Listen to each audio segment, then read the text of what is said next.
for 5 yards against the Bengals. He had 3 catches for 34 yards in week 1 against the Ravens. And you remember last year his regular season stats weren't great either. But guess what? He was an animal in the playoffs, which is, again, this is what they're doing. I know Andy's going to tell you something differently here. Here's the real story, Scotty. He's just waiting for the playoffs now. That's what he does. He sits around all year, and he's going to turn it on in the playoffs. But here's Andy Reid telling you another thing. They did have some things that they were attempting there, and he'll get his catches. It's not that he's slowing down or any of that bit. That's not what the deal is. So it's just teams focus on him and kind of know he's been Pat's go-to guy. So.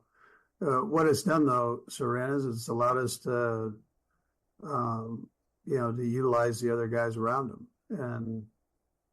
and they've been productive. Yeah. Well, there you go. Very exciting. Also known as he's so far in love with Taylor Swift that he's just not playing football. Yeah, I mean, I think that if he wasn't a 3-time Super Bowl champion / future Hall of Famer / whatever, I think you'd hear more about that.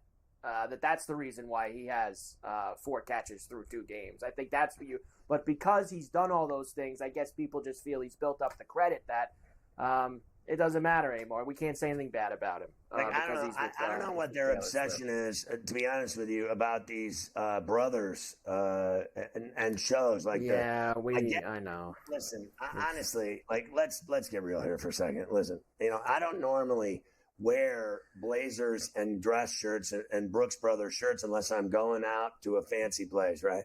And then when I'm on SportsGrid, I look fantastic. But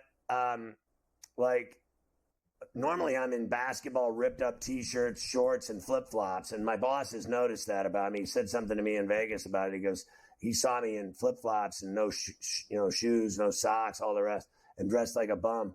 And he said, I said, that's how I am. And I said, I also don't like dorks. Now, let me tell you something. I think Peyton Manning's a dork.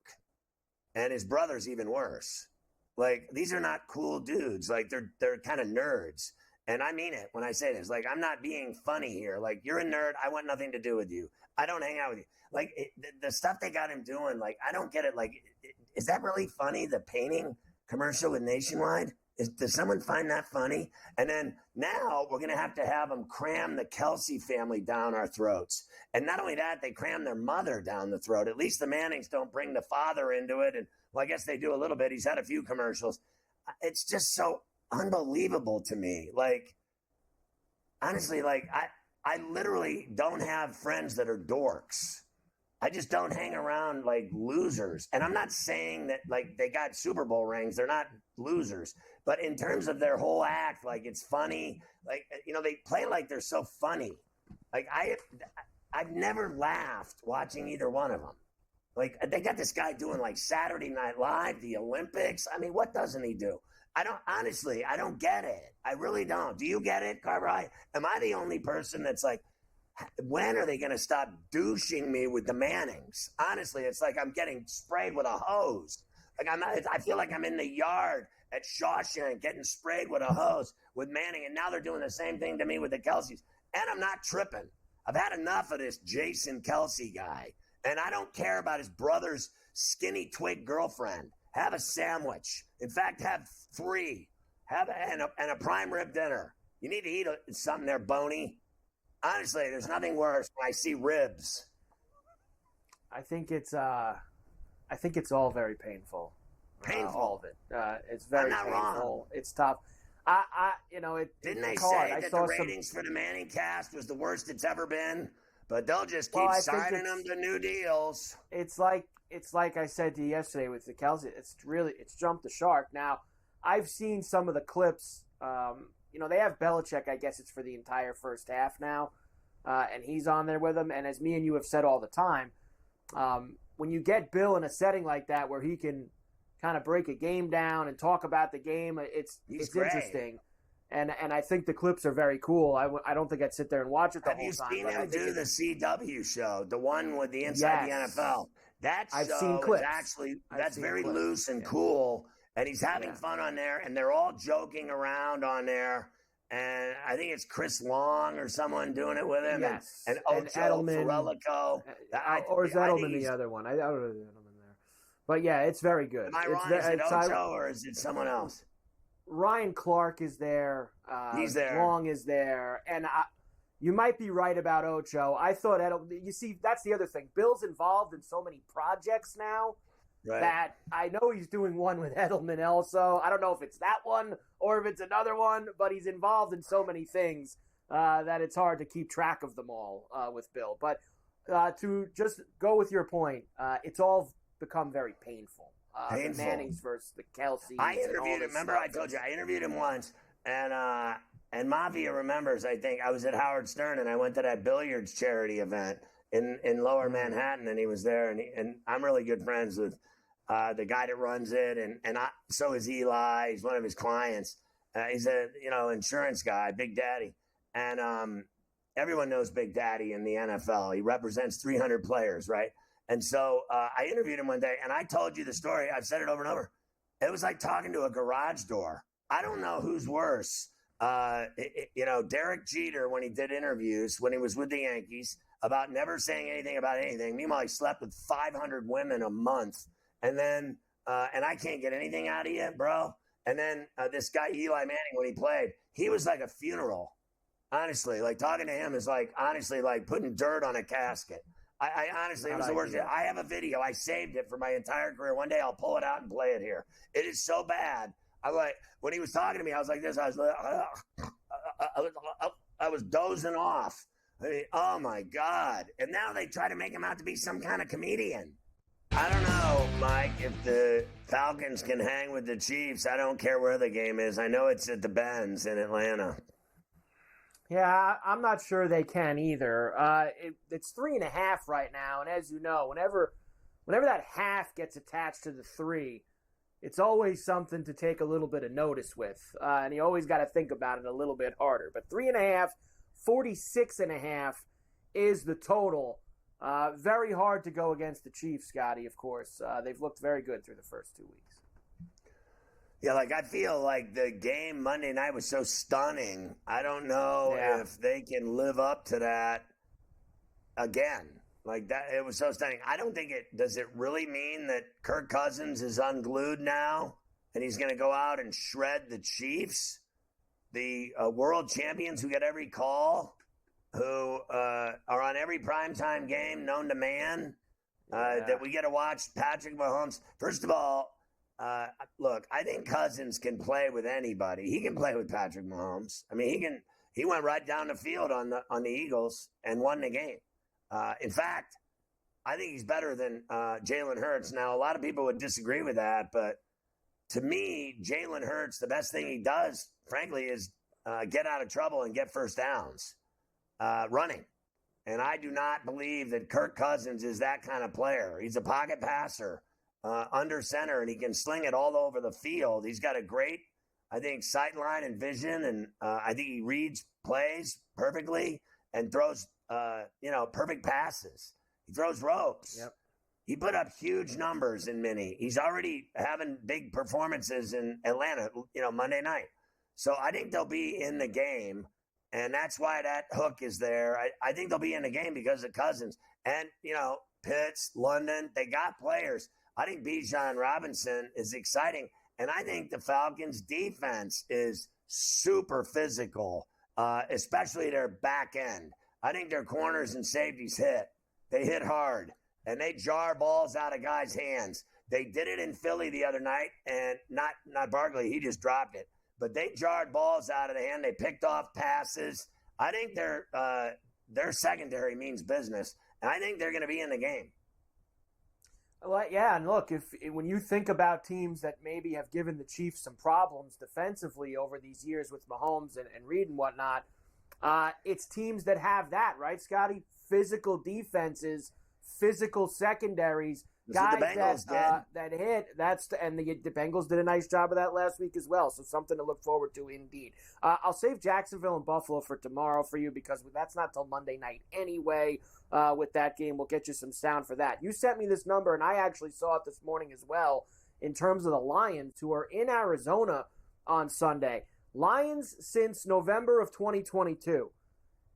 After a loss, 8-0 straight up, 8-0 against the spread. So that's 8 consecutive games after a loss that they have covered and won outright. They are laying 3 in the desert against Arizona, and a healthy total here, 51.5. Listen, I think they're going to win the game. They lost to the Bucs. They win after losses. They cover after losses. 3 is not a big deal to me. I think Arizona looked good. There's no doubt they look good. They put up 41 points. Harrison looked great. He scored too early, and then he took the rest of the day off. Caught a lot of passes in that first half. And I think Connor's good. But I am not buying them that there's some great team because they won a big game, against the Rams. The Rams are all kinds of banged up. They beat a team that's crippled, and it got even worse for them after that game with Kupp going down and more players going down and safeties going down. So I'm not buying them yet. I mean, I don't deny that they look good, and Gannon is allegedly this good coach, allegedly. But the Lions are legit. And they are coming off a loss. I say business trip special. They go to Arizona and they beat the Cardinals and they cover. I'm with you on the Lions.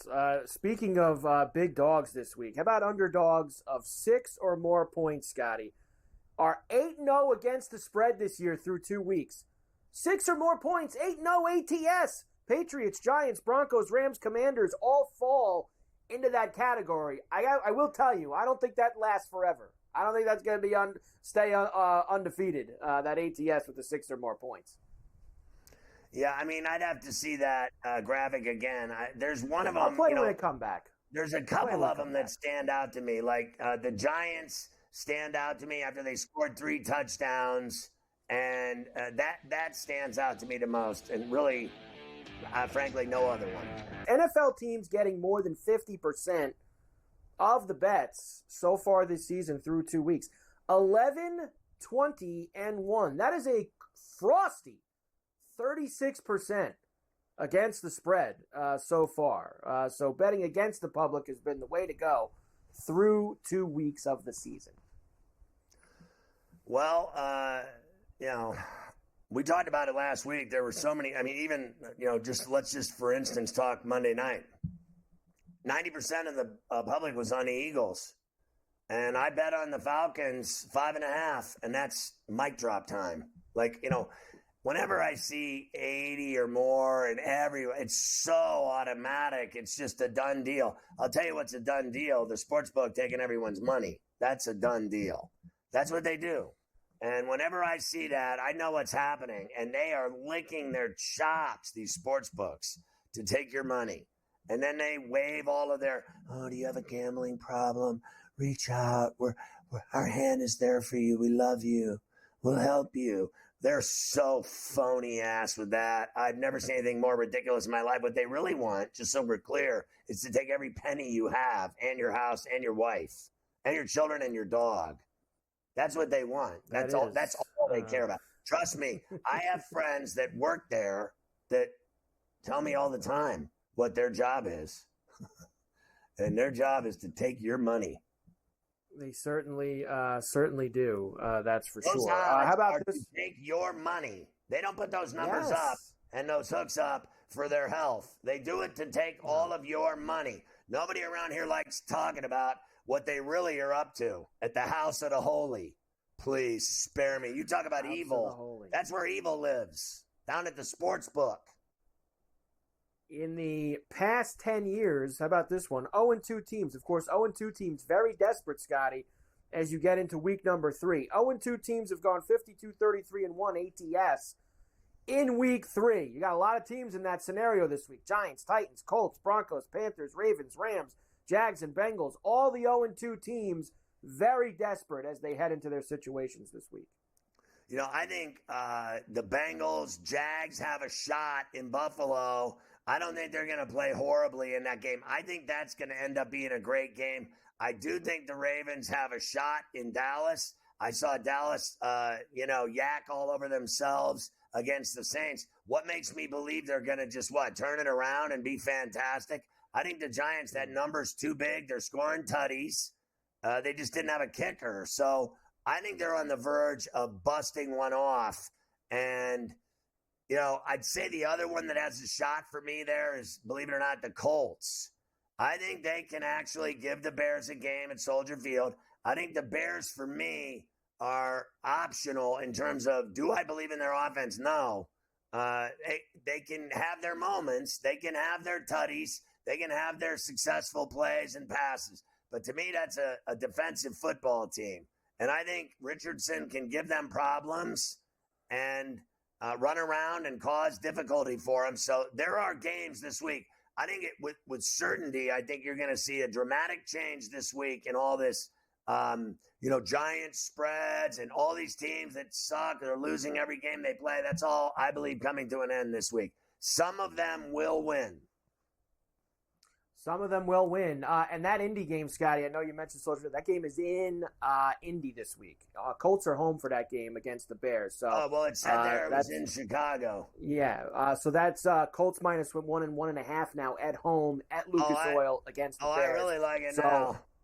I know. I like the Colts at home this week as well for that. So we shall see. All right, let me get you a few other things, and then we'll start the baseball when we come back. Undefeated teams through 2 weeks. This is it. This is all that's left, Scotty. There's only a few. Look who's at the top. The Bills and the Steelers are 2-0.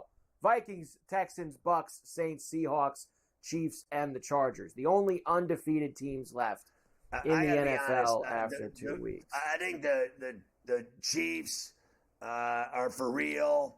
And, I think the Bills and the Texans and Steelers, all those teams are for real. I think the Buccaneers are legit. But I think legit and for real are two different islands in the Hawaiian Island chain. You know what I mean? Like, I am not buying the Seattle Seahawks, and I have yet to, I know I interviewed John yesterday and played along with the Saints. I've never been a believer in Allen or Carr or the Saints in any capacity. I know we'll be in New Orleans for the Super Bowl, and I think the Saints will have really good reservations at restaurants like the rest of us and nothing else. Most likely that will be the case. I don't expect them to be there either as we continue on. All right, odds to win the AFC. Chiefs still the favorite as we do this on a Futures Wednesday, plus 240. And then you get the Texans, Bills, Ravens, Bengals, etc. After that on the AFC side. They got the Bills at MGM a little higher than the Texans. For that one. On the NFC side, Scotty, of course, it is still the Niners, followed by the Lions, Eagles, Cowboys there for you on the NFC. Well, I mean, honestly, just those teams right there, Packers, Falcons, Buccaneers, Vikings getting no love whatsoever. The Cowboys still getting all this love. And look, I think they had a bad game, a total throwaway game. When you get scored on, it's almost like that baseball game today. It was 6-0. It's like lights out. If you get scored on 6 touchdowns in a row at the start of a football game, you are done. Game over. And they threw in the towel. I watched a fight the other night in Vegas with Danny Swift Garcia, and his dad, his crazy father, Angel, threw in the towel. And the guy got knocked down by Lara. He barely hit him. He gave him like a little shot to the nose, and he went down like he had literally had his liver taken out of his body and his kidneys. And he acted like he died. And then afterwards, Jim Gray interviewed him, and he said, I tried my best. I'm sorry to everyone that I didn't live up to your expectations, but I tried my best. All that matters is that I showed up and tried my best. It was embarrassing. Honestly, I'm going to just say it. It was the worst fight I've ever seen in my life. I've been to 35 years of fights, and I saw a guy throw in the towel after his son barely got tapped. So throwing in the towel is what happened with the Cowboys. They quit. They went 6 touchdowns. They threw in the towel. They just quit. When you're down 6 scores, it's over. Game over. Finished. Can't have it. All right, let me try. I'm going to skip the Super Bowl. Give me the MVP here. After 2 weeks, it's Mahomes, Allen, Stroud, Hurts, and then Brock Purdy. That's where the odds board is after this one. Of course, Allen's moved up quite a bit since the start of the season. I don't see any Saints on there yet, though, Scotty. We're going to get Derek Carr on there soon if they win again this week. We'll have to get all the Saints guys on the MVP board. I think the guy, for my money,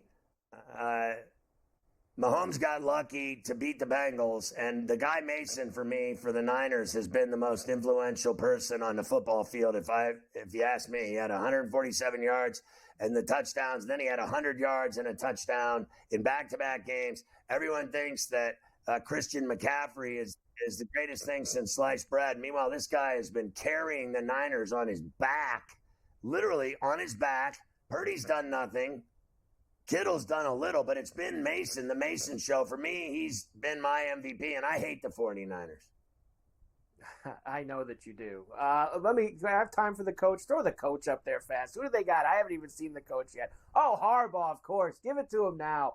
Harbaugh, Mike McDonald, Kevin O'Connell, Mike Tomlin. Coach of the Year odds. They're the favorites after 2 weeks. Well, they want D'Amico Ryans to get it because of what he's doing with the Texans. Everyone's new darling in the NFL is the Houston Texans. They've already had him in prime time. They're going to be on all the time because they had a good season. And I think that he's a favorite coach amongst the media.